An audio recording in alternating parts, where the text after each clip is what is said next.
When I did meth, I got closer to God. That's one thing I'm just gonna say right there. I just wanna say what I told Jump to Pablo. Like, I did do time with Wade. This has nothing to do with Wade. When did I stop smoking meth? I ain't necessarily stopped. I just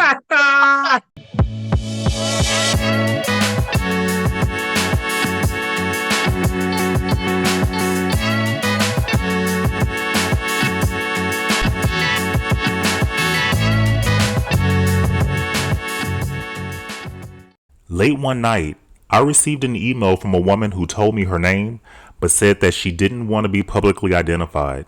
She told me that her former stepson used to be jailed in a cell next to Wade Wilson.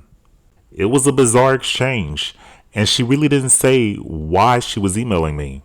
She told me that she had also emailed Jumpsuit Pablo. The following day, I contacted her stepson for an interview. This is what happened. I'm 27. And how old is my daughter? 11. What did you do to go to jail? I got sales charges and I got hit and runs. In the real story, I bumped into police cars and stuff, and I guess they really took their anger out on me when they found me, because when they found the dog, I forgot about dogs. Like I'm thinking about helicopters. I'm not thinking about dog coming out of the woods out of nowhere smelling me out or nothing. But that dog bit me. That dog tried to rip the muscle off me. That dog on my like I don't know. You could check out my Facebook. All my legs, like it looked like. I mean, I'm not just gonna pull my pants to show you, but I do have What happened to photos cause on them my to send the dogs after you? trying to find me. They could find me, so What they did you had that do? dog. I went on high speed chase. That's what I went to prison for. Okay, how long were you in there? I did 55 months. I just got out of prison May 12th, Mother's Day. I've been shot at, pistol whipped, stabbed in the face with baseball bats, jumped. I put myself like through the life. I just want to tell you about myself and how this all came about. Let me just tell this whole story. I was born in New York, upstate. I got family in like Albany, Amsterdam, Rochester, South Carroll, Fort Johnson, and Schenectady, and Troy. And I was born in St. Mary's Hospital. And when I was 2 years old, my mom's never really been in my life. When I was 2 years old, like even when I was in the hospital, my dad was not there when I was born. But when I was 2 years old, my dad took me from New York and said, I'm taking my son and I'm going to Florida. And when I did come to Florida, like I left my brothers and sisters on my mom's side. And I didn't really have like a real blood family oriented like grow up. I kind of was raised like different foster well, I'm gonna get there, but like different stepbrothers and sisters. And when I like got to like 12 years old, I mean the first time I got arrested, I was like 11 years old. I fought some kid on the school bus. I can't believe I got arrested at 11 years old for a fight on the bus. But I kind of felt neglected. I felt alone. Uh I was like the outside, brother, because these brothers and sisters are blood related, and I'm like the step brother. Like I felt neglected, so I really was in the streets. I really do have a lot of charges. I never really took the easy way out of nothing, and I really never took handouts. Like I feel like I feel like I never really everything I had to like done. I got it on my own. My dad was there for me, the best he could, and I did do time with Wade. You heard the story about him and that other dude trying to break out the cell? Yeah. I was there for that. Like, so after that, they put a single cell, like a pretty much a secure cell, and I think I was in cell 10 and he was in cell 9. His cell had like every time Wade left out the cell, he'd have to have like 3 officers. They would have to cuff him before he got out the cell, and he would have like 3 officers escort him. Since he's a high custody and a high profile case, and he's in there for murder. Me, I was literally only there next to him because I had to be in a single cell because I broke my arm, and it was just a coincidence. This has nothing to do with Wade. It just was a coincidental like situation. When we met, we both had him. Wade wouldn't be able to go check his kiosk and like his messages and stuff like that. He wouldn't be able to go check his thing. So he did give me his information, go check his kiosk, because I'm allowed out. I'm not like in trouble. I just broke my arm. So I mean, and I feel like maybe the officers, maybe the people were like treating him the best. I think he had a canteen situation. I don't know if he wasn't allowed to order canteen at that time, but I do know I helped him out with that. But we also worked out a lot. Every time we did burpees, every time, like I heard his feet hit the floor out here, boom. Like we used to just work out and in cells next to each other. But yeah, like we talked a lot, and he told me. I asked him a lot of questions because I just heard like things I heard. I just know what he's told me. No, look, listen to this. It's not even what he told me, but I've been I did time where he was at. So you know how the girls die.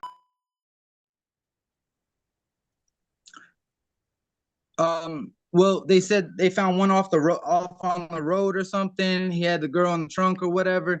I don't know, but I guess there was pictures where this girl's heart was like out.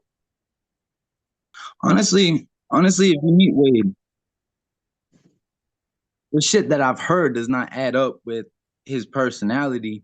Like I guess pictures of bodies or pictures of stuff like the right.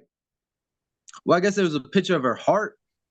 I don't know. I guess she had the picture of the heart on the wall in his cell. I don't know. The girl's heart, like probably with two, like on the wall. I don't know. Just that's a little off, in his cell of the girl, the girl that died. Where did he get this picture from? Probably Discovery. See me kind of like with longer Wade hair. has pictures of one of the women's hearts in his cell from the evidence. Also, I did mention a thing that is a fact that that jumpsuit Pablo guy, the other YouTuber. He said something. Well, he like did kind of like investigated what I told him, and it checked out. Wade had, I think he beat this charge. I don't know what it is, but literally, like he's like gave me some paperwork through the door, and it was about that dude from Deadliest Catch with the anchor on his face. Something about for 80 grand. So therefore, Wade was basically telling me he was a hitman. No, he really was. He told me some stories. Now I'm gonna tell you that. So I'm gonna tell these stories. I just want to say what I told Jumpsuit Pablo. Like nobody heard except throughout my mouth. That actually never even was a thing to check out about the because I guess somebody that Wade used to date is actually dating the dude from Deadliest Catch and all just extra stuff like that. Like it just but Wade said basically he be in like Boca Raton, West Palm Beach area. I don't know. He told me, I don't know if this checks out, but does the owner of Brazzers live in West Palm Beach? Icy Mike? I don't know. But that's off topic. But like that's the other thing he told me. What about that? Icy Mike's. Were they friends? check that out actually for me. If his name's Icy Mike and does he live in West Palm Beach area? Also, yeah, no, Wade had a Hellcat. Also, I've seen that on his when I checked his kiosk and went on his photos. Because he used to like have me check. Literally when I started talking to that dude, I think this is how it started. I said, dude, I heard you done kill some girls. And then he just told me all about it. Like, Say, no, like he told me what happened. And honestly, he basically said that it wasn't like a thing for him at first. Like, but it kind of like was interesting to him what do you mean? to like to kill people, basically. It was like different ways too. I literally felt like he knew he was gonna die probably, and he would tell me his whole life like he was trying to give me his life. Like Wade told me like stories. Like one time he pretty much, I don't know what he did to the person before, like he threw him to the sharks. That sounds crazy, but I guess he watched somebody get ate up by sharks one time. He told me, listen, this man only got caught for what he got caught for. Mhm. There was another situation where he told me that there was this one dude that he brought out, like, I don't know, like just I don't know, like somewhere to like some type of like shed or something like that. Not, I don't know, like I wasn't there, so I can't give you the image of like where he brought the person. Just remember what he told me. That he brought a girl with him this time. I don't know who, but the fact is that he brought this girl with him for this. And the fact is that he brought her and he had her do something also because he did bring her. And What's her name, Kelly? no, no, I don't know. But I'm gonna say this. He gave the girl the knife and said, like, you gotta do something, basically. And like she didn't really have an option. She had to do something. Like to the dude, like, cause she's with him. And like, I don't know. That's just the thing. And out of all things that she could have did, she started cutting the dude's arm. I don't know why. But she just started cutting down his arm. He told me that story. I I never had no handouts and I worked plenty of jobs, but I got tired of working to survive, and I kind of like got some aggression in my heart when it came from like how I got dealt my hand in life, and like with my family and just feeling neglected. I've been to 8 foster homes. I've been to 3 shelters. I've been to 3 6 to 9 month programs. For drug use? No, it's from just trouble, honestly. Have you ever done meth? I have. I ain't smoke or I didn't do no drugs to just get high. And I never did opiates or no downers. Honestly, I stopped smoking weed. I When you like stop to be smoking up. meth? When did I stop smoking meth? Yeah. I ain't necessarily stopped.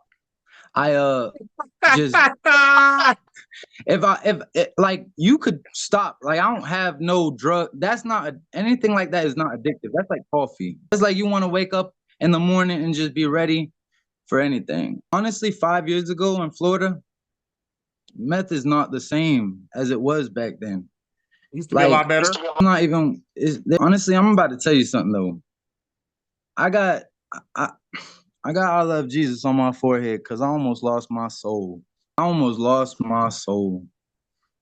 Tell me about it. When I did the criminal activity that I did, I don't have a heart to just hurt innocent people or rob people or nothing like that for a come up. No. I'm not gonna lie though. I did go back. I did everything that those doctors asked me back in the like I got scared of myself. I did get scared. and and I didn't know, like, like demon possession and whatnot, man. Like when things can be intensified in life. When you steal a candy bar, that can be intensified. Now you walking out the gas station with 2 24 packs of beer. That can be intensified. Now you walking out the like Walmart or whatever with $1,000 carts, probably like 3 every day. Then that can be intensified. And you went to the pawn shop and might snatch all the guns from the pawn shop. And then next thing you know, you're going to rob a bank. Things in life can be intensified. I had a lot of things in my like life through like, experience that, I thought did not exist. Like, or, actually you might not know it exists because you never seen it, never heard about it, or never went through it.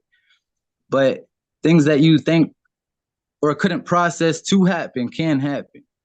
Like, I'm not gonna really tell you, like, it's a good situation, but I don't know if I should really say it. I mean, maybe I Tell me. can. All right, so it's an example. This is an example. Like, you know how when you drink and you fall asleep and like during sex, that could happen, right? That makes sense, right? Like fall asleep during sex drinking. Honestly, I've woken up in mid-process having sex, and that freaked me out. Like out mid-motion, I start blinking. I'm like, yo, like I stop. I'm like, yo, how did this start? How did this happen? She told me, but it freaked me out because to wake up, like in all that motion, like you can't, like you never would, like, does that really make sense? Brandon, what are you talking about? Just experiences I went through. When I did meth, I got closer to God. That's one thing I'm just gonna say right there. It felt like God jacked me up against the wall. It felt like God got in my chest and said, "You're gonna die or you're gonna do better." And then at the end of that, he said, "You're gonna stop stealing."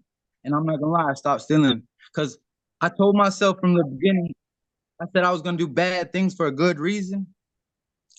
And when I said that, I guess I would say I try to bring Christmas to Halloween. I guess I would say that I didn't really care about money. My homeboys work and they got them crusty ass shoes on their feet. And I was like, no, you got me fucked up. I'm gonna get you 15 new pairs.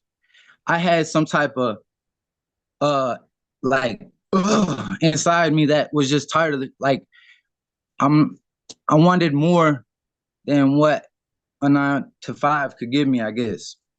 And if I cared about you, you was my strive. Like you was the reason I did what I did. When is the last time you did that?